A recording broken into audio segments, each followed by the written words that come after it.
Imagine you are walking through a forest at the edge of the ancient Persian world. The trees are tall, the shadows long, and the air carries the kind of silence that feels less like peace and more like warning. You are not alone. You have known this for several minutes now. Something has been following you, not crashing through the underbrush like a bear, not circling overhead like a hawk. It moves with impossible patience, with the intelligence of something that has done this before, many times across many centuries. And then you hear it. A sound that does not belong in any forest you have ever known. It is part trumpet, part flute, part human voice, a haunting, melodic call that seems almost beautiful until you realize what it means. It means the creature has decided. It means you have already been chosen. And it means that by tomorrow morning, there will be no trace of you left in this world. Not a bone, not a scrap of clothing, not a single footprint in the soil. You will simply be gone, as if you never existed at all. Welcome back, everyone.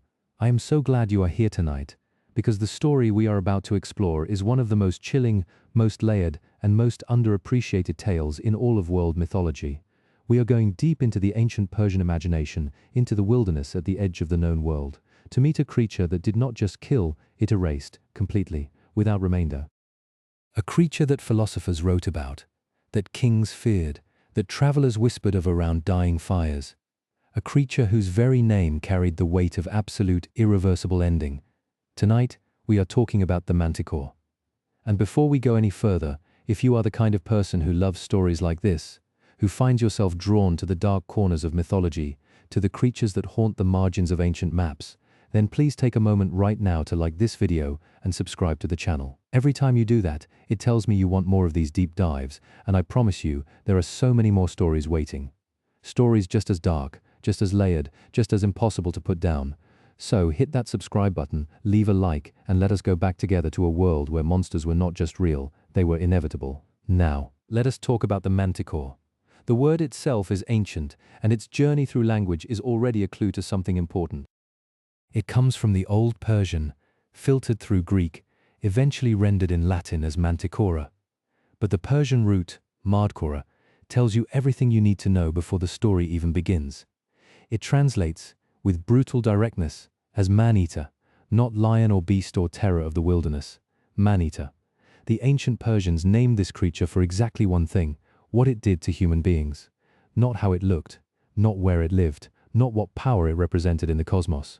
What it ate, and that specificity, that narrow, terrible focus on human flesh, as the creature's defining characteristic, is the first thing that separates the Manticore from every other monster in the ancient world.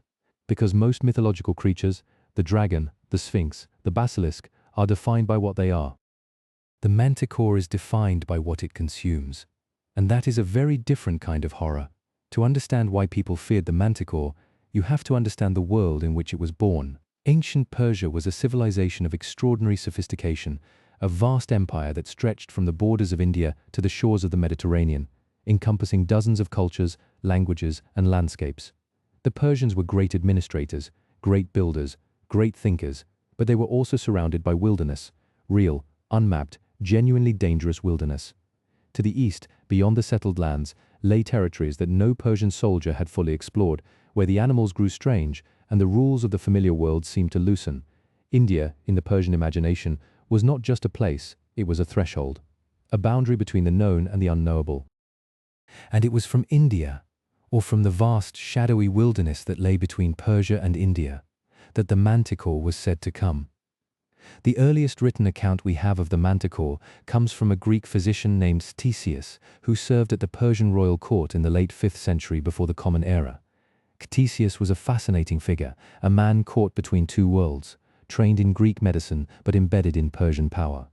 He had access to Persian records, Persian informants, Persian travelers who had come back from the eastern edges of the empire with stories that made the court go quiet. And among those stories, one kept returning, again and again, with enough consistency that Ctesias felt compelled to record it. He described the creature in terms that have never quite left the human imagination since. The body of a lion, he wrote, massive, tawny, muscular, built for power. The face of a man, not a monstrous face, not a grotesque parody of humanity, but a genuinely human face, with blue eyes, with a full beard, with an expression that witnesses described as almost calm. And then the feature that every ancient writer returned to with a kind of horrified fascination, the mouth. 3 rows of teeth, interlocking like the teeth of a saw, so perfectly designed for consumption that nothing placed between those jaws could escape intact. And the tail, long, powerful, and studded along its length with spines. Some accounts said they were like the quills of a porcupine. Others said they were more like the spines of a scorpion, capable of being launched at prey from a distance, silent and lethal. But here is the detail that separates the manticore from every other predator in the ancient world, the detail that made it not just frightening but philosophically disturbing. It left no remains. When the manticore fed, it consumed everything. Bones, flesh, clothing, hair, all of it, gone. There was no body to mourn, no grave to mark, no physical evidence that the person had ever existed in that place. The manticore did not just kill, it unmade. It reached into the world and removed a human being from it so completely that even the ground seemed to forget they had stood there. Think about what that means for a moment.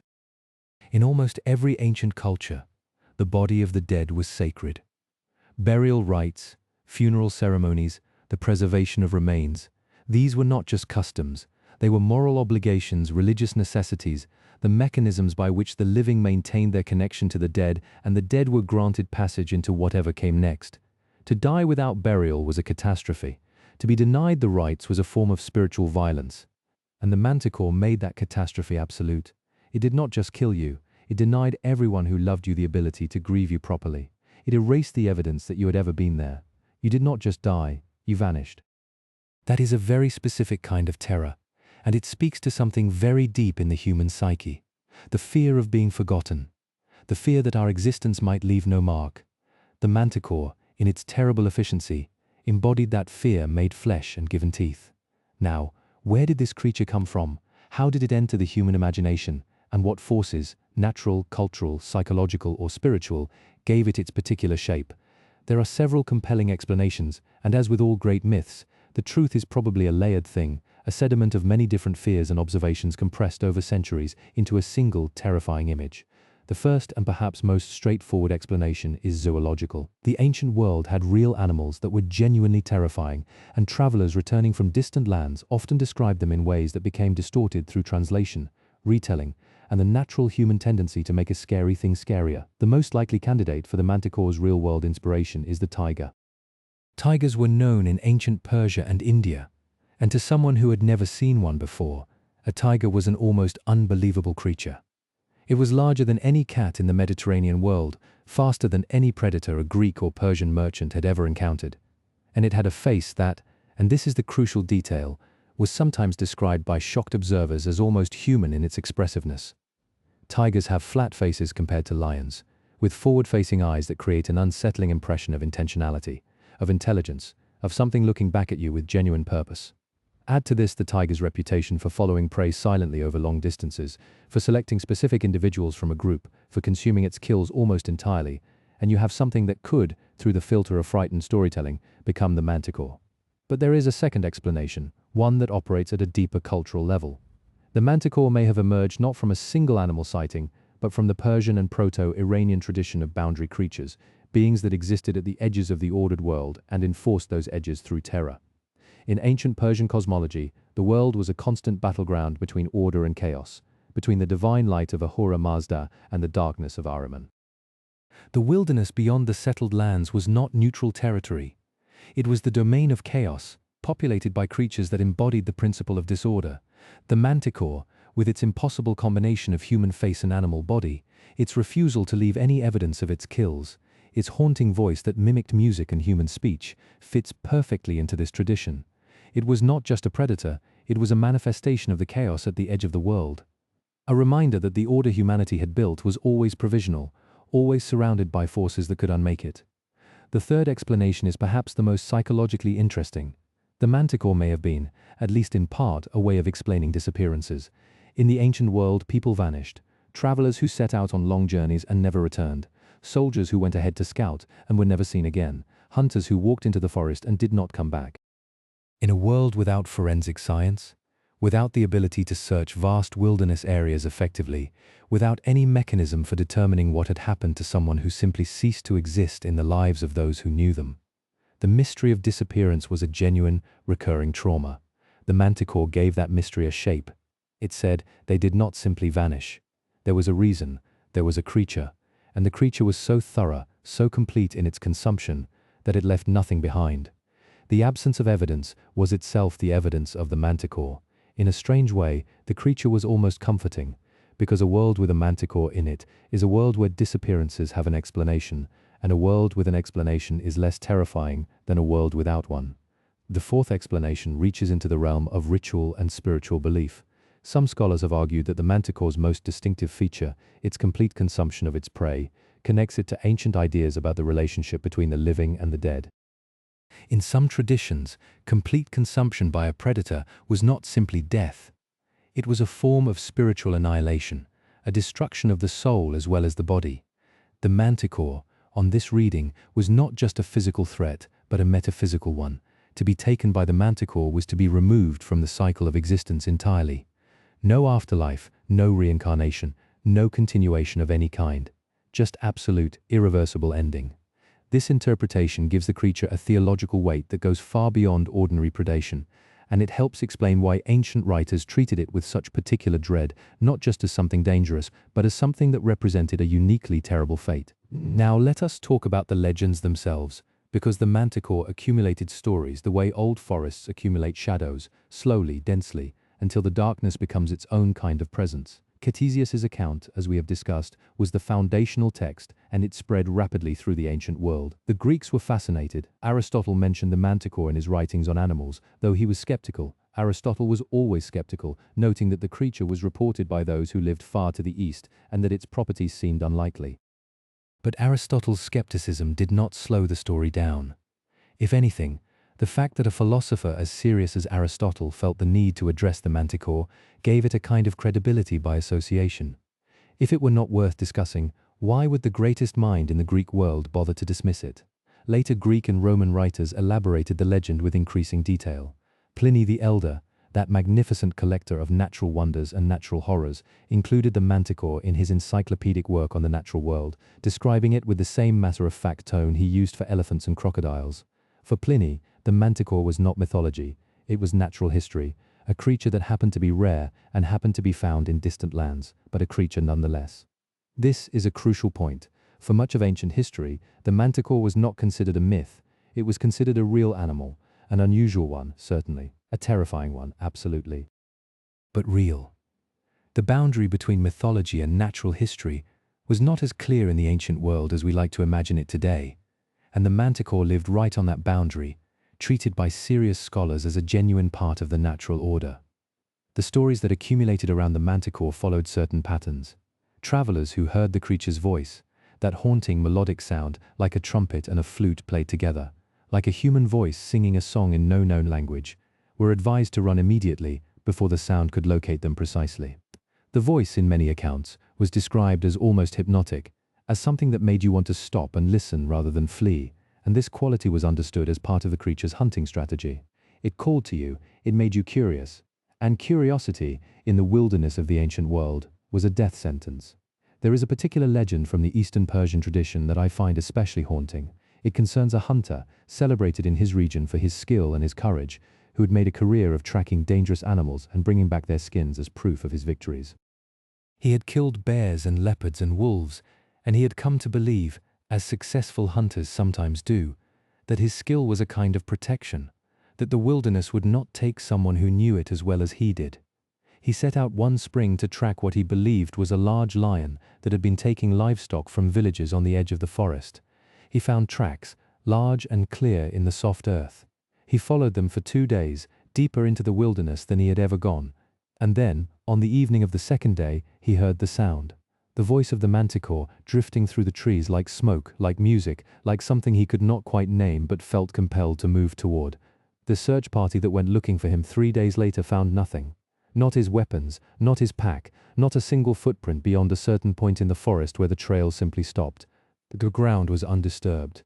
The trees were silent. It was as if he had walked to that spot and stepped out of existence.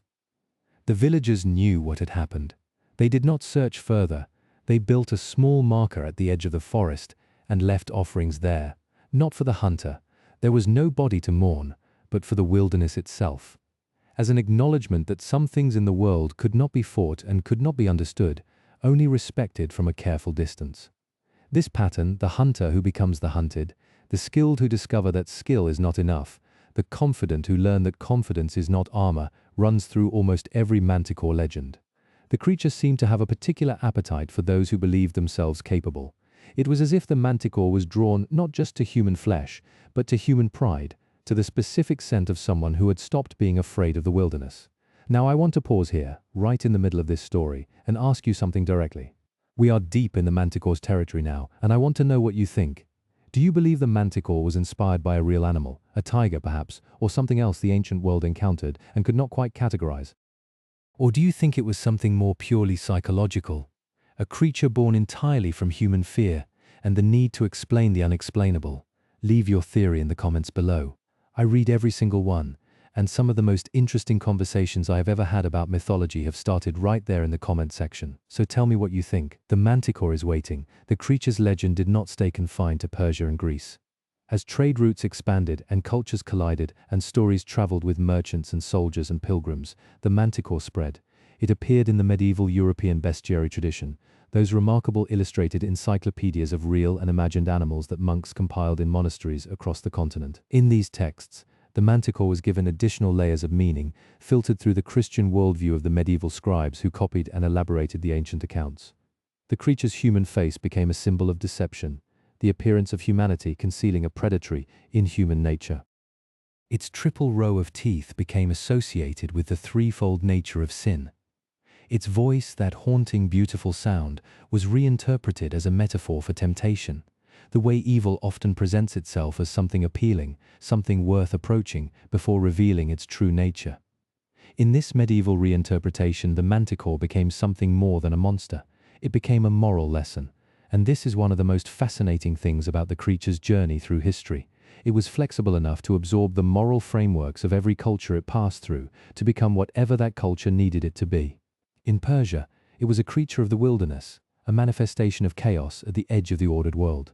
In Greece, it was a natural history curiosity, evidence of the strangeness of distant lands. In medieval Europe, it was a symbol of sin and deception. Same creature, same basic description, but the meaning shifted with every culture that received it.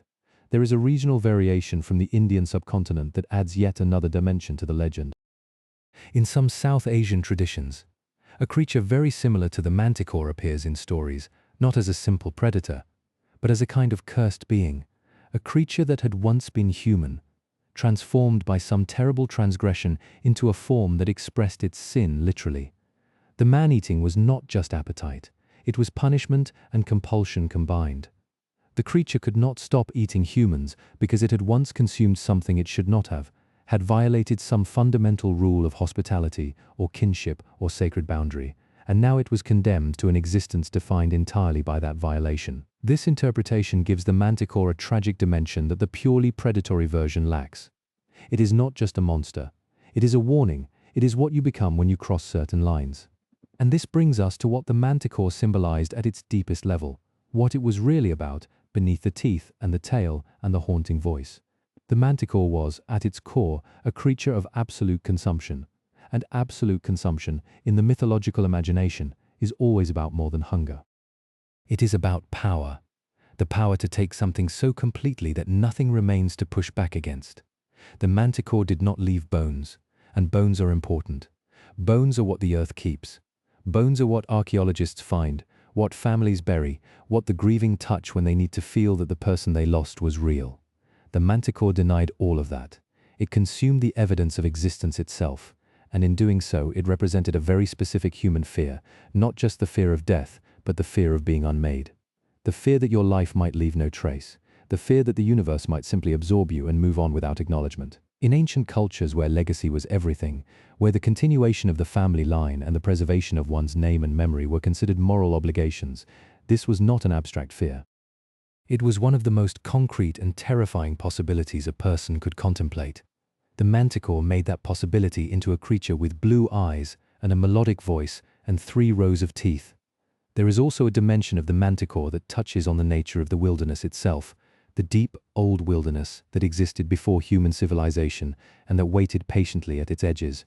Every ancient culture had some version of this wilderness, some understanding that the ordered world of fields and cities and roads was a human construction, fragile and finite, surrounded on all sides by something older and indifferent. The Manticore was one of the faces of that wilderness. It did not hate humanity. It was not malicious in the way a demon is malicious.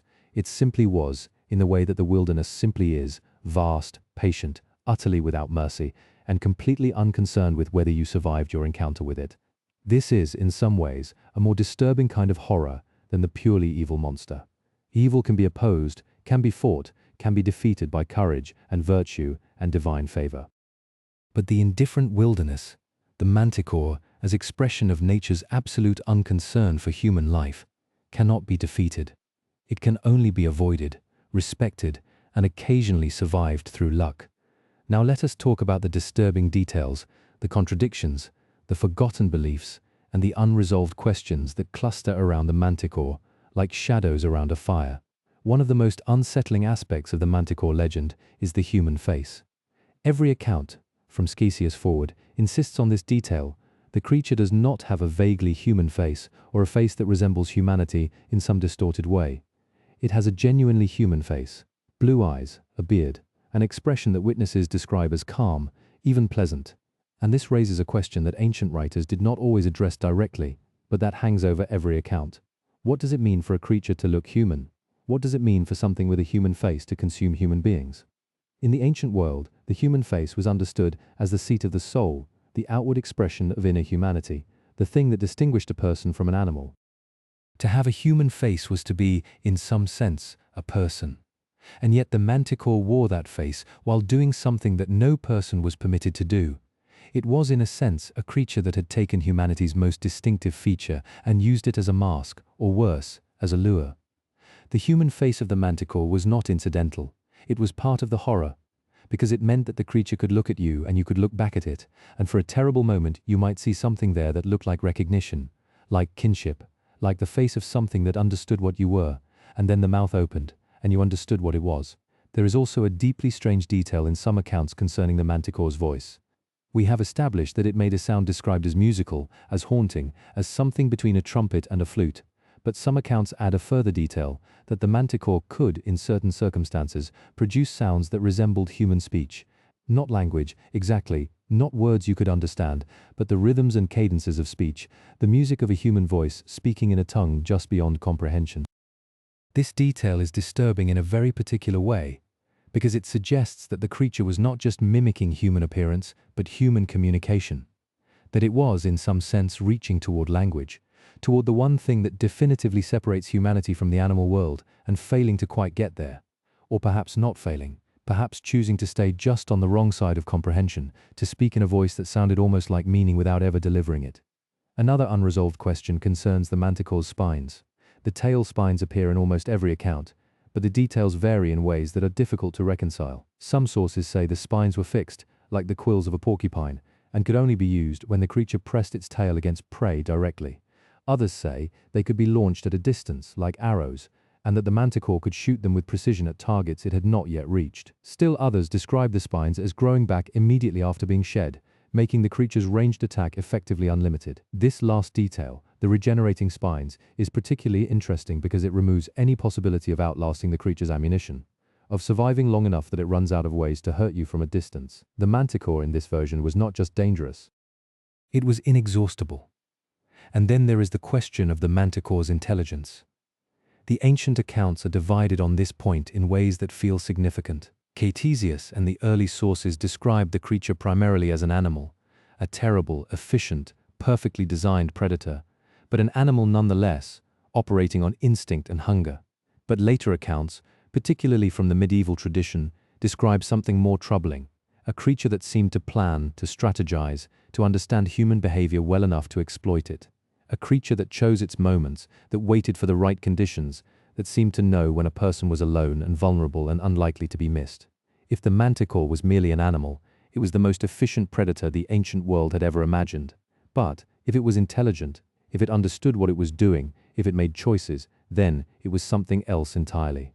Something that does not have a clean category in either natural history or mythology. The Manticore's legacy in modern culture is quieter than some mythological creatures, but it runs deeper than you might expect. The creature appears in fantasy literature, in games, in art, usually depicted with its classical features, the lion body, the human face, the spiked tail, though the emotional and philosophical weight of the original legend is rarely fully captured in these modern versions. The Manticore in modern fantasy tends to be simply a dangerous monster, something to be fought and defeated, stripped of the metaphysical dread that made it so disturbing in its original context. But the deeper legacy of the Manticore is not in its appearances in fantasy worlds. It is in the questions it asks, questions that are as alive today as they were in ancient Persia. What does it mean to be erased? What do we owe the dead in terms of acknowledgement, of memory, of the preservation of evidence that they existed? What is the relationship between the human face and human nature? Can something that looks human be fundamentally inhuman? And what does it mean if the answer is yes? These are not ancient questions. They are permanent ones, and the Manticore is one of the oldest ways humanity has given them a shape. There is also something in the Manticore's legend that speaks to a very modern anxiety, the fear of leaving no trace. In an era when people document their lives obsessively, when the idea of being forgotten feels like a kind of death in itself, the Manticore's defining characteristic, its absolute consumption of everything, its refusal to leave any evidence that its prey existed, resonates in ways that the ancient Persians could not have anticipated. We are perhaps more afraid of being erased than any previous generation, and the Manticore has been the face of that fear for 2,500 years. The creature also survives in heraldry, that peculiar medieval science of symbolic animals. The Manticore appears on coats of arms, usually representing ferocity, power, and the capacity to utterly destroy one's enemies. This is an interesting transformation from a creature of pure dread, something that represented the worst possible fate, to a symbol of strength that powerful families chose to associate themselves with. It says something about the human relationship with fear, about our tendency to want to claim the things that terrify us, to put them on our shields and say, this is what we are like, this is what we can do. We are the ones who leave nothing behind. There is one final legend I want to leave you with, because it captures something essential about the Manticore that all the natural history and philosophical analysis cannot quite reach. There was, in the old Persian tradition, a belief that the Manticore did not simply wander the wilderness at random. It was drawn, specifically and deliberately, to the places where human confidence was highest, to the edges of the settled world where civilization pressed hardest against the wilderness, where people had begun to believe that the wild could be tamed, that the unknown could be mapped, that the darkness at the edge of the firelight was retreating permanently. The Manticore appeared, in this tradition, precisely at the moment when humanity forgot to be afraid. It was the wilderness's answer to human arrogance, the reminder that the ordered world was always a negotiation, never a conquest. And it left nothing behind, not out of hunger, exactly, but out of a kind of cosmic correction, a restoration of the balance between the known and the unknown, achieved by removing from the world the specific person who had been most certain that the unknown was finished. Think about that, a creature that hunts confidence, a creature that is drawn to the scent of certainty, a creature that finds you not when you are weak and frightened, but when you are strong and sure and ready. That is a different kind of monster than the ones we usually talk about. That is a monster that understands something about the human condition that we would rather not acknowledge, that our certainty is always provisional, that the wilderness is always there, and that the moment we forget to respect it is the moment it sends something with a human face and 3 rows of teeth to remind us. And that perhaps is the Manticore's greatest power. Not its tail spines, not its consuming jaws, not its haunting voice. Its greatest power is the question it leaves in the minds of everyone who hears its legend. Are you certain enough to be worth hunting? Have you forgotten, even for a moment, to be afraid of the dark? Because somewhere in the wilderness of the ancient world, and perhaps in the wilderness of this one, something with blue eyes and a face that looks almost human is listening for exactly that kind of silence. The silence that comes after the last trace of caution disappears. The silence that sounds, from a certain distance, just like confidence. And that is when the music starts, so. We have walked a long way together tonight, through the forests of ancient Persia, through the libraries of Greece and Rome, through the scriptoria of medieval monasteries, and into the deep, unresolved questions that the Manticore has been asking for 2,500 years. And I want to know what you are taking away from this. What part of the Manticore's legend stayed with you? Was it the human face, the complete consumption, the leaving of no trace? The idea that the creature hunted confidence rather than weakness, or something else entirely? Leave it in the comments. I want to know. These conversations are, genuinely, my favorite part of making these videos, and your interpretations often take the story somewhere I had not thought to go. And now I want to ask you the question I always ask at the end, because there is no shortage of darkness in the world's mythology, and we have barely scratched the surface. What creature, what legend, what myth should we explore next? The world is full of them, beings that haunted the dreams of ancient civilizations, that gave shape to fears too large for ordinary language, that survived for centuries because they captured something true about the human condition. Tell me which one you want to visit, tell me where you want to go next. Leave your suggestion in the comments, and the one that appears most often, the one that clearly has the most people leaning forward in their chairs, that is where we will go. If you enjoyed tonight's journey, if the Manticore's legend left you with that particular feeling, that mixture of dread and fascination and the strange satisfaction of having looked at something dark and not looked away, then please like this video and subscribe to the channel. It is the best way to make sure you do not miss the next story. And I promise you, there is always a next story. The mythology of this world is vast and deep and endlessly strange, and we have so many more creatures to meet, so many more questions to ask, so many more forests to walk through together.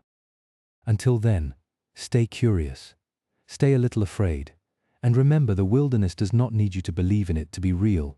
It was there long before you arrived, and it will be there long after you leave.